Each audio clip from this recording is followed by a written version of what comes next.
तो आप देख सकते हो मेरे पीछे गोवर्धन की जो दान घाटी है, आप देख रहे हो गिरिराज जी पर्वत भगवान ने जो उठाया हुआ है उंगली पे। आप यहाँ पे सभी मूर्तियाँ वगैरह बनी हुई हैं। यहीं पे मेन मंदिर है, आप दर्शन करके इसी जगह से आप परिक्रमा स्टार्ट कर सकते हो। आगे चलते हैं, आपको परिक्रमा मार्ग में लेके चलते हैं। जहाँ से परिक्रमा शुरू होती है वहीं आपको परिक्रमा आगे समाप्त करनी होती है। तो आइए आगे परिक्रमा देने चलते हो। आप दर्शन करना चाहते हो दर्शन करके आ सकते हो, और दर्शन करके यहाँ से आप परिक्रमा स्टार्ट कर सकते हो। तो आइए चलते हैं। तो आप दोस्तों देख सकते हो मैं इस समय परिक्रमा मार्ग में खड़ा हुआ हूँ, और आप मेरे पीछे देख सकते हो जो रास्ता है गोवर्धन की दान घाटी से ही यहाँ पे रास्ता आता है। यहीं से ये 21 किलोमीटर की परिक्रमा बोलते हैं, जिसको 7 कोस की परिक्रमा हम लोग यहाँ पे ब्रजवासी बोलते हैं। 7 कोस का मतलब होता है 21 किलोमीटर। 1 कोस में 3 किलोमीटर होता है और 7 कोस में 21 किलोमीटर। और 21 किलोमीटर की ये परिक्रमा पैदल मार्ग पर ज़्यादातर लोग करते हैं, और पैदल जो नहीं कर सकते हैं वो अपनी बाइक से भी कर सकते हैं, या एक इलेक्ट्रिक रिक्शा चलता है आप उसके ज़रिए भी कर सकते हैं, या आपकी निजी गाड़ी हो उसके भी ज़रिए भी आप कर सकते हैं। तो आइए मैं आपको ले चलता हूँ परिक्रमा मार्ग में, और आपको दिखाने वाला हूँ यहाँ गोवर्धन की पूरी परिक्रमा। राधे राधे।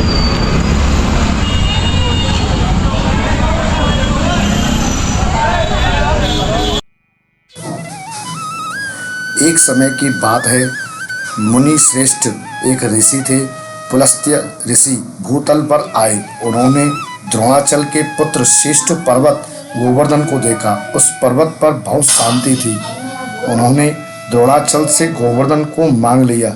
श्राप के डर से द्रोणाचल ऋषि को मना नहीं कर पाए। ऋषि गोवर्धन पर्वत को काशी में स्थापित करना चाहते थे। ऋषि की बात सुनकर बहाना बनाने के अभिप्राय में गोवर्धन बोले, मेरा शरीर 8 से योजन लंबा है, 2 योजन ऊंचा है और 5 योजन चौड़ा है। आप मुझे कैसे ले चलेंगे? ऋषि ने अपने दाहिने हाथ पर रखकर चल पड़े। गोवर्धन पर्वत भगवान श्री कृष्ण के गोलोक धाम से आए थे, और उनको वहाँ पर सुनी हुई बातें याद थी, इसलिए वे वृंदावन में रहना चाहते थे। परंतु ऋषि के क्रोध से भी डरते थे। जाते हुए रास्ते में वृंदावन को देखकर उन्होंने अपना भार बढ़ा लिया, जिससे थकावट महसूस करके ऋषि ने उन्हें वहीं वृंदावन में रख दिया। शौच क्रिया के बाद जब ऋषि पर्वत को उठाने लगे तो वे नहीं उठा सकते। बहुत ही कोशिश के बाद ऋषि पुलस्त्य ने श्राप दे दिया कि तू प्रतिदिन तिल तिल क्षीण होता जाएगा। इसी कारण आज भी गोवर्धन पर्वत को देख सकते हो तो वह धरती में काफ़ी समा चुका है। किसी समय की बात थी कि पूरे मथुरा में 12 बजे के बाद गोवर्धन पर्वत की छाँव आनी चालू हो जाती थी, और आज हम देखेंगे तो श्री गोवर्धन पर्वत, श्री गिरिराज जी पर्वत जिसको बोलते हैं, वो काफ़ी अभी नीचे आ चुका है। आप मेरे पीछे देख रहे होंगे 2 रास्ते हैं, एक कच्चा रास्ता है, एक पक्का है जो डाबर का है, एक मिट्टी वाला है। इस मिट्टी वाले रास्ते पे ज़्यादातर लोग चलते हैं, मिट्टी वाले पे, क्योंकि अगर जैसे डाबर वाले रोड पे नहीं चला जाता है तो आप मिट्टी वाले रास्ते पे भी चल सकते हो। गोवर्धन पर्वत भगवान की ही एक लीला का स्थल है। यहीं पर भगवान श्री कृष्ण ने द्वापर युग में ब्रजवासियों को इंद्र के प्रकोप से बचाने के लिए गोवर्धन पर्वत अपनी कनिष्ठ उंगली यानी अपने हाथ की कन्नी उंगली भी बोल सकते हो उस पर उठाया था। गोवर्धन पर्वत को भक्तजन श्री गिरिराज जी भी कहते हैं। गोवर्धन पर्वत का जन्म भारतवर्ष में सालमली द्वीप के भीतर द्रोण पर्वत की पत्नी के गर्भ से हुआ था। तब सब पर्वतों ने एक स्वर में गोवर्धन पर्वत को गिरिराज जी की उपाधि दी थी। दोस्तों मैं आ चुका हूँ पूछड़ी के लोठा पर। आप देख सकते हो पूछड़ी के लोठा का जो मंदिर है वो सामने मेरे पीछे है, और यहीं पे आप 5 से 6 किलोमीटर की परिक्रमा का पड़ाव पूरा करने के बाद यहाँ पर आप आके विश्राम कर सकते हैं। कुछ यहाँ पर दुकानें वगैरह हैं, आप कुछ खाना पीना चाहते हो, चाय वगैरह पीना चाहते हो, यहाँ से आप कुछ खा पी के आपकी दोबारा परिक्रमा स्टार्ट हो जाती है। अब यहाँ से नेक्स्ट पॉइंट पड़ेगा जतिपुरा। अब आगे यहाँ से चलते हैं जतिपुरा जो पड़ता है, और बीच बीच में जो भी जगह पड़ेंगी वो भी आपको हम रास्ते में दिखाने वाले हैं। आप मेरे पीछे देख रहे हो, ये जो रास्ता है एक परिक्रमा मार्ग है। एक परिक्रमा मार्ग आपको मिलता है जो पक्का डाबर वाला रोड है, तो एक उसी के बाजू में एक ये जो रास्ता परिक्रमा का है, ये रास्ता थोड़ा भीतर आके है। आप इस रास्ते पे किसी पे भी आपको वाहन वगैरह चलते हुए नहीं मिलते। ये आपको बिल्कुल गोवर्धन पर्वत से ही बिल्कुल नज़दीक में है ये रास्ता। अब यहाँ से चलते हैं। हम अभी आ चुके हैं कच्चे रास्ते पर, जो कि गिरिराज पर्वत से निकट ही रास्ता पड़ता है। यही रास्ते पर ज़्यादातर जो ब्रजवासी होते हैं, जो गुप्त रास्ता है ये थोड़ा भीतर से पड़ता है। ये रास्ता आपको एकदम मिट्टी में मिलेगा। एक रास्ता रोड पर है जहाँ दो रास्ते आपको मिलते हैं, एक कच्चा और एक पक्का, जो दोनों डाबर वाले रोड से ही आप हाईवे से जो देखते हैं, जो डाबर का रोड जा रहा है वहीं से आपको वो मिलता है। यह रास्ता आपको थोड़ा गोवर्धन पर्वत के नज़दीक होके आपको मिलता है। अब हम दोस्तों आ चुके हैं जतीपुरा में, और जतीपुरा में हम मुखारबिंद के दर्शन करने वाले हैं और आपको दर्शन कराने वाला हूँ। आइए।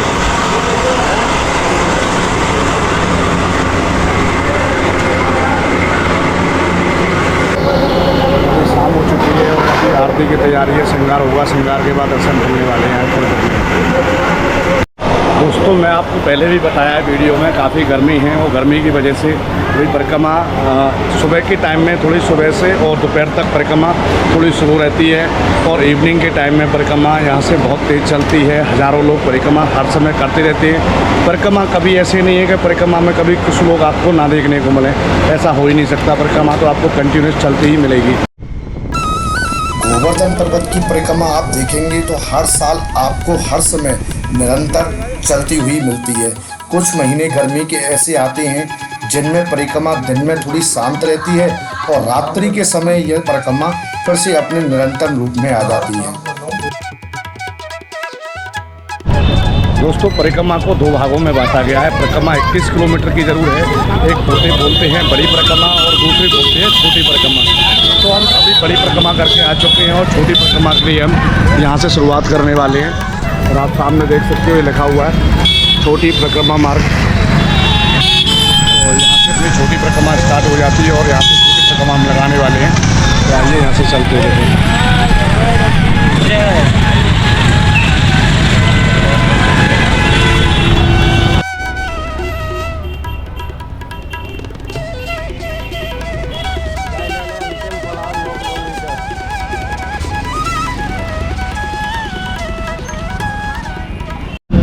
अब यहाँ पे ऐसे मैं आपको दिखा देता हूँ। ये आप बोर्ड वगैरह देख रहे हो, आप इस पे लिख रहा है अंतिम परिक्रमा पर आपका जो है 9 किलोमीटर रह चुका है। ऐसे आपको पूरे रास्ते में 1-1 किलोमीटर क्रॉस होता जाता है और पूरे रास्ते आपको ये बोर्ड मिलते हैं और आपको बताते जाते हैं कितनी परिक्रमा आपकी अभी शेष बाकी रह चुकी है। अभी आपको दिखा रहे हैं 9 किलोमीटर परिक्रमा बाकी रह चुकी है, और उसके बाद चलते हैं हम यहाँ से आगे की ओर। दोस्तों अब मैं आ चुका हूँ चूतरटे का जो स्थान है, जहाँ बोलते हैं ऐसा मान्यता है यहाँ की कि इस स्थान की यहाँ पर आके थोड़ा बैठा जाता है, तो तभी आपकी परिक्रमा पूरी होती है। इस जगह का नाम इसलिए चूतरटे का रखा है, इसलिए यहाँ पर थोड़ा विश्राम करने की यहाँ जगह वगैरह बनी हुई है। इस जगह पर आप कहीं पे भी इस एरिया में आप कहीं भी बैठ सकते हो। बैठ में 2 मिनट 5 मिनट के लिए बैठें और बैठने के बाद फिर से अपनी परिक्रमा स्टार्ट कर रहे हैं। तो अब दोस्तों मैं चूतर टका पे थोड़ा अपनी चूतर टेकने वाला हूँ, थोड़ा बैठ लेते हैं, क्योंकि यहाँ की मान्यता के अनुसार यहाँ पे आप देख सकते हो मैं इस समय बैठ गया हूँ। और यहाँ से थोड़ी देर बैठने के बाद अपने दोबारा से आप परिक्रमा स्टार्ट कर सकते हो। तो यहाँ से सभी लोग देखो, आप देख रहे होंगे यहाँ से परिक्रमा लगाते हुए। अब यहाँ से कुछ दूरी ही यहाँ से हमारा पड़ाव बाकी है, अब चलते हैं आगे की ओर। आपको हम बता दें आप श्री गोवर्धन पर्वत या गिरिराज जी पर्वत तक कैसे पहुँच सकते हैं। हम आपको बता रहे हैं श्री गिरिराज जी पर्वत के बारे में, तो आइए दोस्तों जानते हैं। मथुरा शहर से गिरिराज जी पर्वत की दूरी 20 से 25 किलोमीटर की दूरी है, और यहीं से आप अगर राजस्थान से आ रहे हैं तो राजस्थान मार्ग के आपको डीग और कामा होते हुए ये रास्ता आपको श्री गिरिराज जी पर्वत पर पड़ता है। इस वीडियो में आप देखेंगे तो आपको मैं जानकारी दे रहा हूँ केवल परिक्रमा मार्ग के बारे में। अगली वीडियो आने वाली है गोवर्धन के सभी मुख्य स्थल, जिन स्थलों पर जहाँ जहाँ भगवान की लीला स्थली है वो आपको अगली नेक्स्ट वीडियो में दोस्तों मिलने वाली है। क्योंकि इसी वीडियो में आपको सभी जानकारी देता तो वीडियो काफ़ी लंबी हो जाती। इसलिए मैंने वीडियो के 2 भाग किए गए। पहली भाग में आप देख रहे हैं श्री गिरिराज जी की परिक्रमा लगाते समय एक बात आप जरूर ध्यान रखिएगा दोस्तों, क्योंकि गिरिराज जी की जब आप परिक्रमा करते हैं तो आपको मुख से भगवान का नाम, राधे का नाम, जिसका भी आप नाम लेना चाहते हो, जिस इष्ट के आप पूछते हो, उनके नाम के स्वर के जरिए आप श्री गोवर्धन गिरिराज जी की परिक्रमा को आप कर सकते हो। एक परिक्रमा आप देख रहे होंगे, इसको आप दंडवती परिक्रमा बोलते हैं। इस परिक्रमा में करीब 7 से 8 दिन लगते हैं और आपको ऐसे देख रहे हो, इस बार ये दंडवत करते हैं, ईंट को आगे रखते हैं और फिर उसके आगे ये आगे से परिक्रमा स्टार्ट करते हैं।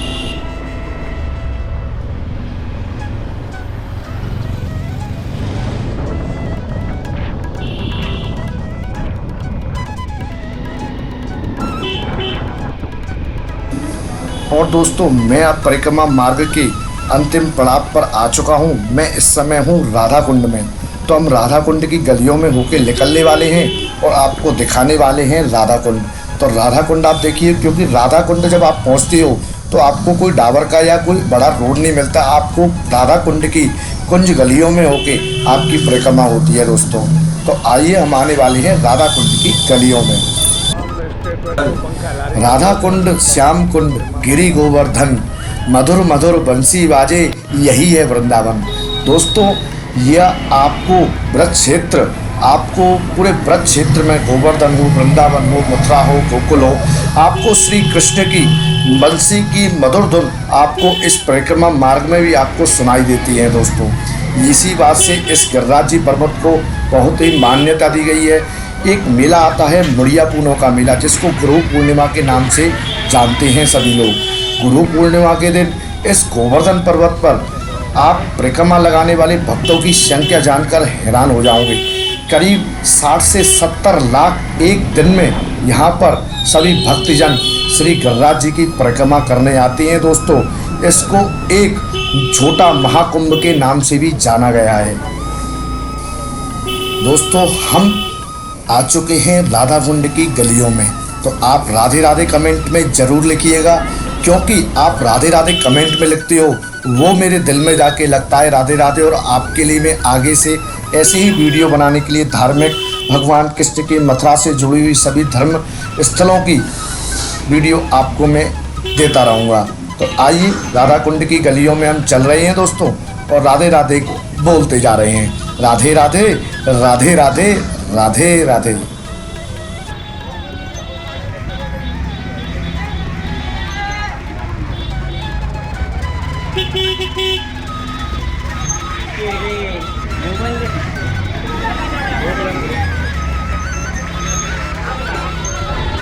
तो दोस्तों, मैं भी आ चुका हूँ राधा कुंड पे और यहाँ से अभी परिक्रमा बाकी है। करीब 4 से 5 किलोमीटर परिक्रमा यहाँ से बाकी है।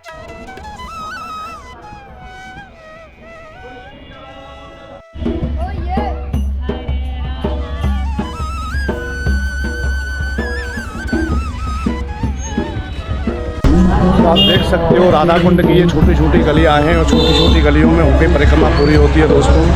यहाँ आपको ऐसी गलियों में होकर आपको सारी परिक्रमा पूरी करनी होती है।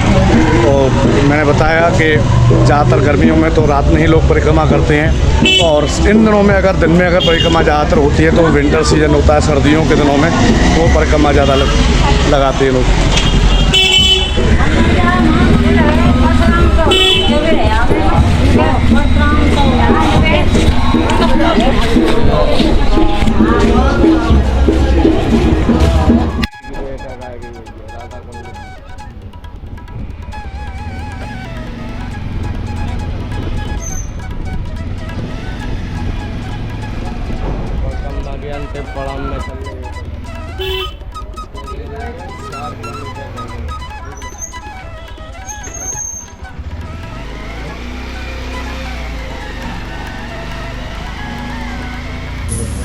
राधा कुंड में आप देखेंगे तो यहाँ आपको तुलसी की माला और तुलसी से बनी हुई काफ़ी चीज़ें आपको यहाँ पर काफ़ी शुद्ध मिलती हैं। यहाँ काफ़ी शॉप हैं, आप देखेंगे तुलसी की माला, तुलसी की सभी बनी हुई वस्तुएं आपको यहाँ पर शुद्ध मिलती है। और यहाँ पर जो लोग रहते हैं वो खासकर आपको दिखेंगे बंगाली क्षेत्र के। जो पश्चिम बंगाल के कुछ लोग हैं, यहाँ पर काफ़ी वर्षों से इस क्षेत्र में राधा कुंड में अपना वास कर लिया है दोस्तों इन्होंने। और यहीं पर ये इन्हीं के जरिए यहाँ पर तुलसी की कंठी हो, माला हो, झोली हो, ये लोग यहाँ पर सभी बेचते हैं और काफ़ी शुद्ध चीज़ आपको यहाँ पर देखने को मिलती है।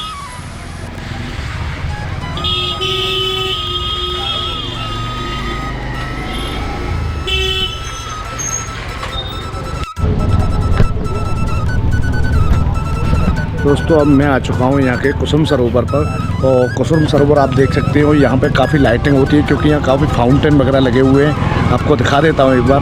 तो अभी कुछ देर बाद ये सभी फाउंटेन चलेंगे और यहाँ लाइटिंग काफ़ी अच्छी लाइटिंग होने वाली है। बहुत अच्छा लगता है यहाँ लाइटिंग वगैरह जब होती है दोस्तों।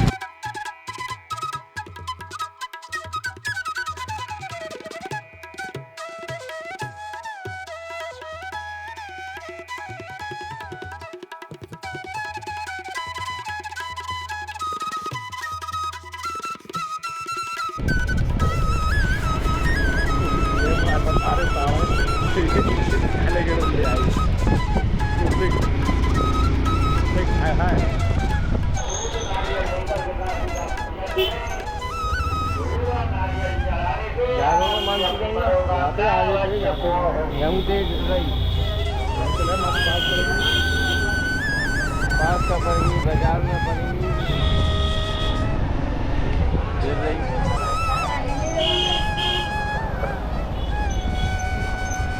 मेरे साथ में शुभम रहा है। पूरे दिन हमने दोनों ने गिरिराज की परिक्रमा दी है और आपको पूरी डिटेल्स दी है। आप गोवर्धन परिक्रमा करने आए तो आपको यहाँ किन बातों का ध्यान रखना चाहिए और आप कैसे यहाँ पहुँच सकते हो, कितने टाइम में आप यहाँ दर्शन वगैरह कर सकते हो।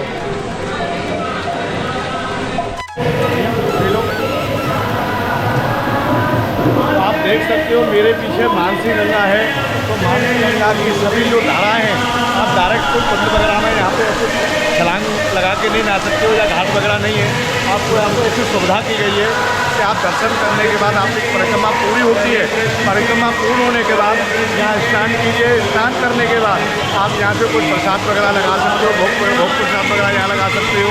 और आप चाहो तो शुरुआत में परिक्रमा स्टार्ट करने से पहले भी आप यहाँ मानसी गंगा में स्नान करने के बाद भी परिक्रमा कर सकते हो। तो आइए अब चलते हैं जहाँ आपको अपनी परिक्रमा समाप्त करनी है। राधे राधे। दोस्तों अब हमारी परिक्रमा पूरी हो चुकी है। पूरी 21 किलोमीटर की जो परिक्रमा थी मैंने आपको बताया, वो 2 भागों में बटी हुई है। एक जिसको छोटी परिक्रमा और बड़ी परिक्रमा का नाम दिया गया है। दोनों परिक्रमा हमने कर ली हैं, जिसको 21 किलोमीटर के दायरे में थी। और अब हम उसी जगह पर आ चुके हैं जहाँ से हमने परिक्रमा शुरुआत की थी। जहाँ से जैसे देख सकते हो ये सभी लोग यहाँ से परिक्रमा पूरी करते हैं, वहीं पे ये सभी लोग अपनी परिक्रमा को समाप्त करते हैं। तो चलते हैं हम यहाँ से, मिलते हैं जब तक नेक्स्ट वीडियो में। तब तक चैनल को लाइक, सब्सक्राइब एंड शेयर दोस्तों ज़रूर करिएगा।